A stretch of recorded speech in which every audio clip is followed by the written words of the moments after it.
이렇게 글을 봤어요. 근데 이 글 라파엘 수사님이 일기에서 본 글이에요. 라파엘 수사님은 트라피스트의 수사였어요. 트라피스트가 어떤 데인지 아시죠? 한번 입회를 하면은 평생 한마디도 안 하고 침묵하는 그런 수도회에 들어가셨어요. 근데 이 라파엘 수사님이 글을 일기를 쓰시면서 겨울에는 불기가 하나도 없어요. 저도 옛날에 갈멜 수녀원에 너무 가고 싶어서 겨울에 한번 찾아갔는데요.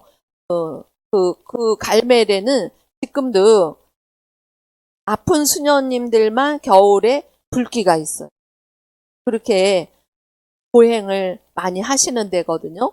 근데 그 라파엘 수사님이 그런 곳에서 생활하면서 글을 썼어요. 근데 이 글을 보면서 제가 많이 공감이 되더라고요. 근데 이 수사님이 쓰신 글에는 하느님이 매 순간 언제나 우리와 함께 계시다는 확신을 자. 이 수사님은 사실은 이 말을 쓰실 때 얼마나 당신이 어렵고 힘든 상황인지, 사람을 만날 수 있는 사람도 아무도 없어. 말하자면 교도소 같은 곳이지. 교도소는 어떤 면에 다른 사람을 통해서 들어갔지만 트라피스트의 수도원 같은 곳에서는 당신이 스스로 거기 들어가셔서 평생 나오지 않고 거기서 생활을 하시는 거예요. 누구하고 대화하고 막 이런 것도 없는 데예요. 근데 이분이 자기의 매일매일 너무나 메마르고 위로도 없는 그런 곳에서 쓰신 글이에요. 하느님이 매 순간 언제나 우리와 함께 계시다는 확신을 갖자. 매 순간 주님이 옆에 계시는 확신이 있어요, 없어요? 없을 때가 주로 많아요. 네? 생활에서 매몰돼가지고 나 이렇게 막 사는데 진짜 주님 계신가? 확신이 없을 때가 많단 말이에요. 그래서 저도 예전에 갈멜 수녀원에 가고 싶었단 말이에요. 그래서 거기를 근데 우리 복자회를 오게 됐어요.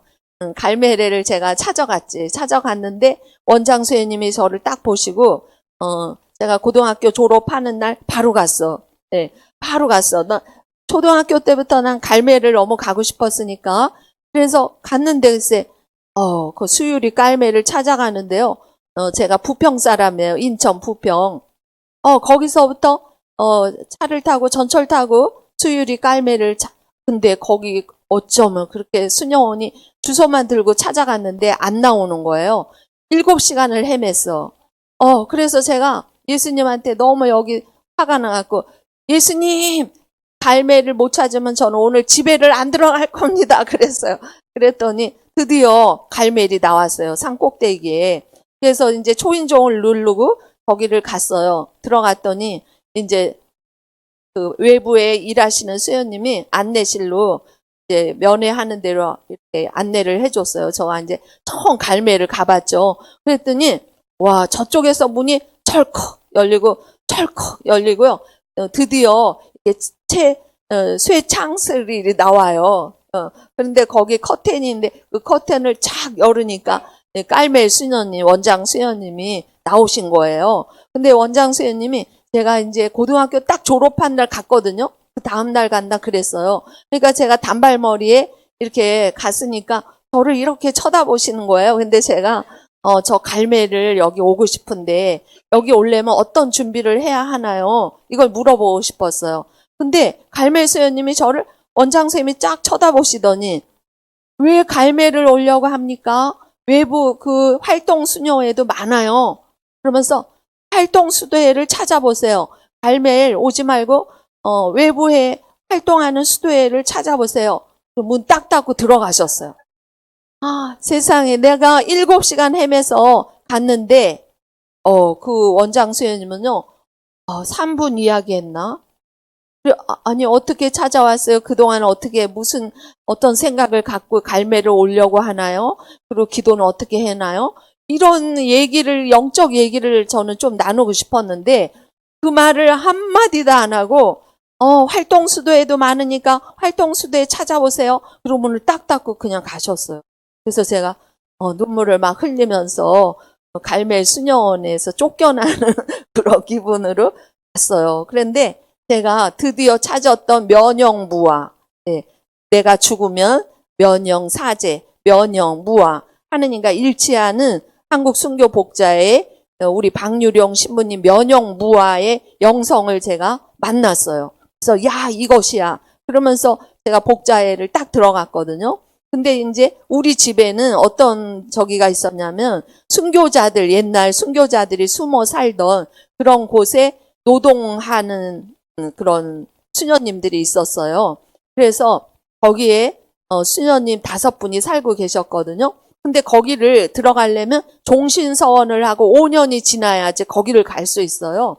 근데 제가 너무 가고 싶어 했는데 예수님이 그걸 아시고 유기서원자 때 저를 거기에 1년만 있을 수 있는 기회를 줬어요. 근데 거기에 이제 1년만 있을 수 있는 건데 사실은 이렇게 인사 발령이 났는데 제가 그 대월의 집에 가게 됐죠. 그러니까 제가 와, 기쁘다. 내가 어릴 때부터 갈매를 가고 싶었는데 드디어 내가 원하던 데 왔다. 그리고 난 거기를 가면요, 아주 그 순간부터 성녀가 되는지 알았거든요. 제가 수녀원에 딱 들어가서 이제 수련받고 첫 서원하고 딱 수녀원에 이제 본당에 왔어요. 근데 본당에서 살면서 제가 본당에서 재미는 있었어요. 그런데 와, 본당에 살아서는 성인이 못 되겠다. 성녀가 못 되겠다. 왜냐하면은 토요일마다 고기를 줘요.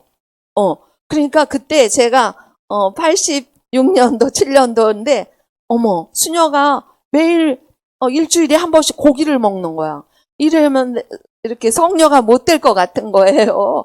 냉장고 문을 이렇게 열면 거기에 제가 제일 충격은 뭐냐면 첫 서원하고 딱 갔는데요. 바나나 있죠. 바나나 큰 손이 식탁에 딱 놓여 있었어요. 근데 그걸 보고 어머, 이거 먹고 나는 성녀가 못 될 텐데 이런 생각을 했어요. 그렇게 2년을 본당에서 지내고 내가 드디어 원하는 갈멜 같은 우리 대월의 집에 관상 수도에 가게 됐죠. 그러니까 갔어요. 성당에 딱 들어갔는데 눈물이 줄줄줄줄 났어요. 너무 기뻐가지고. 예수님, 제가 어릴 때부터 원하던 바로 이곳. 예수님, 제가 이제부터는 내가 숨 쉬는 것까지도 주님한테 다 봉헌하면서 여기서 완전히 갈멜 수녀처럼 살 수 있는 이 기회가 왔군요. 너무 감사합니다. 그러면서 그때 봉헌을 했단 말이에요. 예수님, 이제 숨 쉬는 것까지도 다 봉헌을 하겠습니다. 그래서 이제 거기서 사는데요. 몇 개월 지나가니까 점점점 하느님이 없어지는 거예요. 제 마음 안에서. 하느님이 없어지고, 이렇게 7월 달, 이렇게 6월 말부터는 덥잖아요. 그러면 새벽 3시 반에 일어나요. 새벽 3시 반에 일어나서 약간 요기를 하고, 그때부터 홈이 들고, 낯 들고, 산에 올라가는 거예요.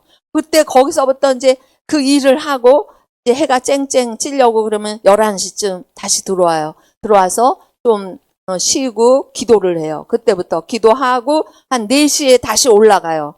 그래서 밭에 가서 산에 가서 노동을 하거든요.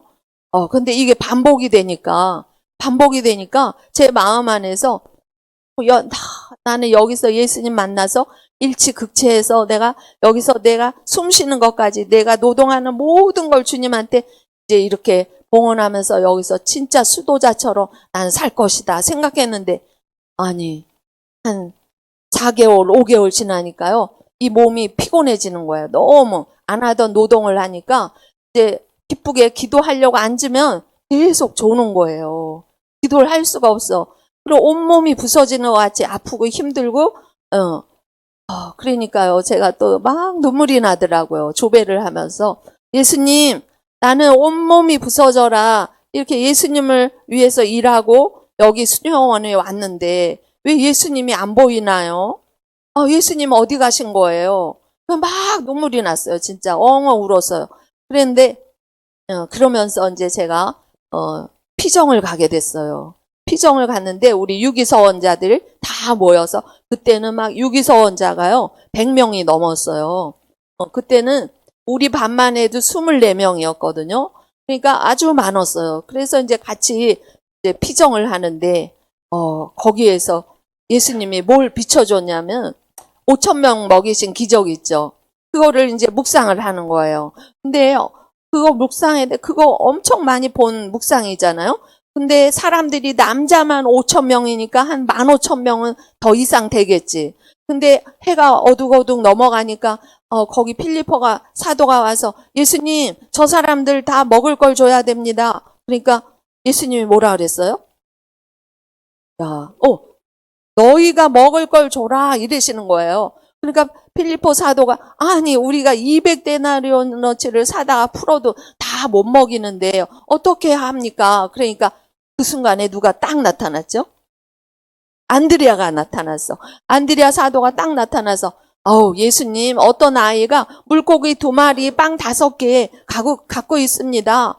그러는 거예요. 근데 제가 그거를 이렇게 보는데 어떤 아이가 그 아이를 봤는데요. 걔가 한 5살, 6살 된 아이예요. 근데 이 아이가 얼마나 그 꼬질꼬질 조그만 아이가요. 코가 이만큼 나왔어. 그리고 걔가 들고 있는 물고기 2마리가 옛날 엄마가 구워줬던 꽁치 있죠. 그 삐득삐득 마른 거 2마리. 그 개떡 그 5개. 그 아무것도 아닌 그거를 들고 있는 그 아이를 데려왔어요. 근데 제가 어머머 주님은 이 보잘것없는 거 없이도 많이 먹일 텐데 이 보잘것없는 거를 갖고 오니까 주님이 걔를 데리고 와가지고 그걸 놓고 뭐 하셨죠? 감사 기도를 하시더라고요. 그걸 놓고요 주님이 거기다 감사 기도를 하시는 거예요. 그러면서 갖다 줘라 그랬더니 그 바구니에서 계속 나왔죠. 그래서 그 많은 사람들이 다 먹고도 12강주리가 남았어요. 그래서 그때 제가 와 이거다. 그걸 읽으면서 와 이거다. 하느님이 원하시는 건 내 안에 있는 거 보잘것없는 거. 아주 그럴듯한 걸 하느님이 원하는 게 아니라 아주 보잘것없는 걸 그것을 주님께 드리면 되는구나. 그래서 제가 하나의 지혜가 딱 생겼어요. 그래서 그래 나한테 정말 아무 힘도 없고 내가 보잘것없는 거 드리면 되겠다 생각을 했는데 갑자기 이 화면이 싹 바뀌더니 우리 84년도에 시성식이 있었죠. 여의도 광장에서. 근데 그 여의도 광장이 쫙 비춰지면서 여기는 사제석, 여기는 수도자석, 우리 신자들이 바다처럼 쫙 앉아 계신 거예요. 그 장면이 보이면서 주님이 저한테 누시야 저 많은 사람들에게 먹을 거를 줘라 그러시는 거예요. 그래서 제가 보잘것없는 거 하나만 드리면 주님이 감사 기도를 하니까 다 먹일 수 있지. 그래서 네 그러면서 제가 주머니를 이제 다 집어넣었어요. 근데 주머니 아무리 가방 주머니 다 주머니를 찾아도 사탕 하나가 안 나오는 거예요. 아무것도 안 나와. 그러니까 제가 막 마음이 너무 애가 타는 거예요. 어쩌면 나한테 보잘것없는 거 사탕 한 쪽도 없지? 그거라도 드리면 되는데 어쩌면 이게 아무것도 없지? 막 그랬어요. 그랬더니 예수님이 저한테 깊은 눈으로 저를 탁 쳐다보시더니 하시는 말씀이 너의 마음을 다오 그러시는 거예요. 너의 마음을 다오 그러시는 거예요. 그러더니 어떻게 변했냐면 제가 그 관상수도원에서 맨날 노동하고 밭 깔고 사슴 풀한다고 막 산에 꼭대기 가서 다 쳐갖고 이렇게 하는 거 거기가요 제대가 되는 거예요. 응? 거기가 딱 제대가 돼. 내가 주방에서 매일 설거지하고 우리 수녀님들이 거기서 연중 피정을 1년에 12번을 했거든요. 그러면 저는 뒤치다거리 설거지 그게 제 당번이에요. 설거지하고 수녀님들 도와드리고 그런데 거기 주방이 딱 제대가 되는 거예요. 그러면서 주님이 너가 하고 있는 그 일, 그 일 하면서 그 일을 내가 하는 미사에 너가 그거를 그 너의 일상을 나한테 봉헌해라. 그러면은 예수님이 그 미사 때 그거를 합쳐서 인류 구원하는데 쓰신다는 거예요. 그래서 그때 제가 처음으로 우리 사제직 받았죠. 우리 영세할 때 예언직, 왕직, 사제직 이렇게 세 가지를 받거든요. 그래서 그때 우리 미사를 드리는 신부님은 직무상의 사제야. 네? 이분들은 직무상의 사제로서 신권을 가지고 이런 일을 하는데 우리도 영세 받을 때 사제직을 받았거든요. 그러니까 우리의 삶을 일상 안에서 주님을 기억하고 주님 생각하면서 보잘것없는 이 일을 너무 보잘것없어요. 우리가 하는 일이. 그러니까 여러분 매일 빵 포장하고 또 그쵸? 박희석 씨는 맨날 호두 굽고 그쵸? 반죽하고 우리 형제들이 그런 거 한단 말이에요. 또 빵 팔러 가고 또 운전해서 왔다 갔다 하고 이런 것들을 이런 일상을 여러분들이 예수님 미사할 때 제가 이거를 봉헌하겠습니다. 근데요. 그냥 다른 것보다 우리 희생이 곁들인 우리 일상의 이 봉헌을 하느님이 기뻐하셔요. 그래서 제가 그때 이거구나 그러면서 그때 깨닫고 제가 집에서 너무너무 기쁘게 생활을 해야 되겠다 하고서 다시 와서 열심히 살고 있는데 1년만 살고 여기는 종신서원하고 5년 있다 와야 돼서 1년만 삽니다. 그리고 뭐 저를 내보내셨어요. 다시. 그래서 도리신학원 다니고 다른 소임을 이렇게 하게 됐죠. 그래서 정말 우리가 일상 안에서 하느님이 우리와 함께 계시다는 확신, 그 확신이 있어야 돼. 그러니까 이거는요, 누가 이렇게 가르쳐 줘서가 아니라 내가 거기 하느님이 내 곁에 계시다는 그 확신을 가져야 되거든요. 근데 요새 제가 어떤 책을 또 봤냐면 부활의 라우렌시오 수사님 책을 봤어요. 이분이 어떤 분이냐면은 이분도 사실은 이제 우리 수련자 때 수련계 딱 올라가면은 이 분에 대한 책을 주셨어요. 수련자들한테. 그런데요. 세상에 이 책이 개신교에서 이게 번역을 해갖고 로렌스 수사의 임재 수업, 하느님 임재 수업. 그래서 개신교 사람들이 우리 카톨릭 수사님 이야기를요, 개신교 사람들이 더 많이 알고 개신교 사람들이 그 하느님의 현존 수업을 더 많이 하고 있더라고요. 근데 이 부활의 라우렌시오 수사님, 이 수사님이 이제 어릴 때부터 그 열심한 그런 마음이 있었어요. 근데 이분이 당신이 수도원에 갈멜 수도원에 가서 일을 하는데 한 10여 년은 너무 메마른 생활을 했대요. 기도를 해도 기도가 안 되는 것 같고 하느님이 안 계신 것 같고 그런 아주 메마른 생활을 하면서 어느 날 기도 중에 하느님 현존이 굉장히 강력하게 왔대요.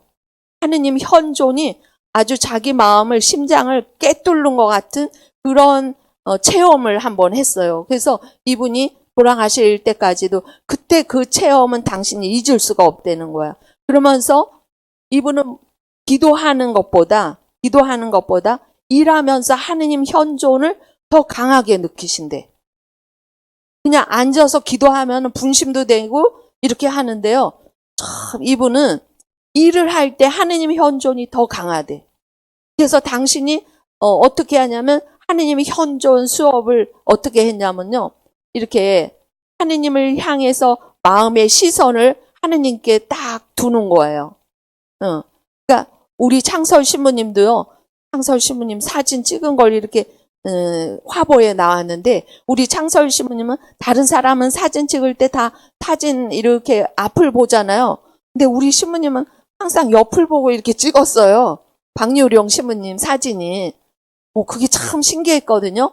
근데 우리 신부님 박유령 신부님이 하느님과 내적인 언제나 어디서나 하느님과 내적 시선으로 일치하고 계셨구나. 이분이. 그래서 우리 이 라우렌시오, 부활의 라우렌시오 수사님이 왜 부활의 라우렌시오냐면 우리가 부활하신 예수님과 늘 함께 계신 거야. 이미 초월해서 계신 그 예수님을 마음속으로 늘 만나고 계셨어요. 이 라우렌시오 수사님이요. 그래서 40년 동안 당신이 수도 생활하면서 이렇게 어떤 직책이나 이런 거 갖는 걸 더 원하지 않고 가장 허들의 일. 그래서 그분은 주방 일을 평생 감자 깎는 일 있죠. 감자 깎고 또 구두 수선하고 그런 일만 하셨어요. 부활의 라우렌시오 수사님이. 제가 그런 책을 보면서도 진짜 우리가 이제 인생 다 이렇게 다 흘러 가면서 우리가 지금 최고로 우리 마음 안에서 갈망해야 되는 거, 내 마음 안에서 여러분이 최고 갈망하는 게 뭐예요?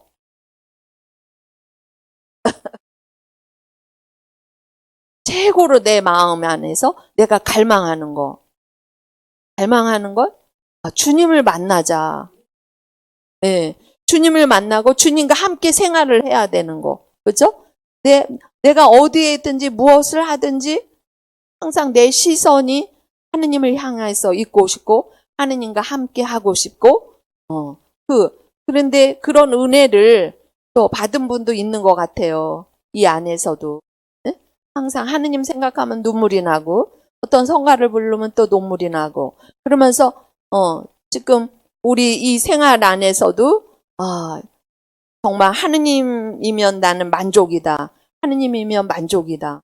그렇게 하고 사시는 분은 여기서부터 이제 천국을 사는 거지. 근데 여기가 아니고 다른 데 가면 내가 더 잘 살 수 있을 것 같아. 근데 잘 안 돼요. 저도 제 생활 안에서 그렇게 원하는 그 생활 속에 들어가 봤지만 거기에서 기쁨이 있고 하느님을 만나지는 게 아니고 이게 다 은혜, 하느님의 은총 내 안에서 정말 하느님이 언제나 나와 함께 계시다는 그 확신을 내가 갖고 주님이 나와 언제나 함께 계시다. 그러면서 함께 계신 것 같지 않은데 내가 입으로 선포할 때 여러분들이 주님이 저의 전부이십니다. 네, 그거를 내가 입으로 선포할 때 그러면요 세상 것에서 눈이 팔려다가 아니지 이건 다 지나가는 거야. 그러면서 주님이 저의 전부이십니다. 이렇게 할 수 있어야 돼요. 네? 그리고 아까 우리 선생님 이렇게 설명하는 거 잘 들었는데 내가 진짜 우리의 어떤 사욕, 우리의 사욕 때문에 내가 뭔가를 다 취하고 싶어. 근데 하느님 것을 아닌데 내가 그걸 취했다. 그러면 아까 말씀하시잖아요. 매 맞는다고. 그렇죠? 다 털어내려면 한참 걸려. 예. 그 털어내려면 또 엄청난 그런 이 지상에서 다 못하고 또 하늘나라 가서 연옥에 가서라도 그걸 털어내는 그 고통을 있단 말이에요. 그러니까 여기 들어보세요. 우리의 오간을 현혹시키는 것들을 단호히 거부하자. 우리의 오간을 현혹시키는 것들을 단호히 거부하자. 여러분, 우리 오간을 현혹시키는 게 뭐예요? 돈, 여자. 네. 저는 커피가 이렇게 저를 현혹을 많이 시켰어요. 커피만 마시면 너무 행복하고 커피를 안 마시면 재미가 없고 이랬단 말이에요. 근데 그 커피가 참 나를 즐겁게 해줬는데요. 어느 날부터 커피가 몸에서 안 땡겨요. 그래서 이제 커피를 지금은 안 먹는데 그 커피를 안 먹으면서 또 제 안에 영적으로 빛이 오는 거 있죠. 그러면서 어떤 면에 커피라는 그것이 하느님으로부터 이렇게 들어오는 빛을 커피가 이렇게 막고 있었던 게 안 먹고 나니까 그게 보이네요. 이전에는 뭐만 하면 커피, 네? 뭐가 몸 찌뿌둥하다 그럼 커피, 기분이 좀 그렇다 그럼 커피 그랬거든요. 근데 지금 커피를 안 먹으면서 내가 어디에 깨어 있는지, 어디에 있는지, 그게 더 확실하게 느껴지는. 그러니까, 우리 오감을 현혹시키는 그거를 한번 단호히 거부하자. 우리 형제님들은 술이지, 술. 술. 술술 넘어가시는데, 그거를 조금만, 한번 해보시면, 네. 그러면서 이 수사님이 우리에게 그토록 많은 해를 끼치는 우리의 자아를 무시하고, 네. 우리에게 그토록 많은 해를 끼치는 게 누구예요? 나야, 나. 왼수. 내가, 원수의 더 센 놈이 뭔지 알아요? 원수의 더 센 놈이 왼수래. 네. 평생, 네, 평생 원수가, 원수인데 내가 왼수, 네? 내 자아를 그토록 해를 끼치는 게 내 자아라는 거예요.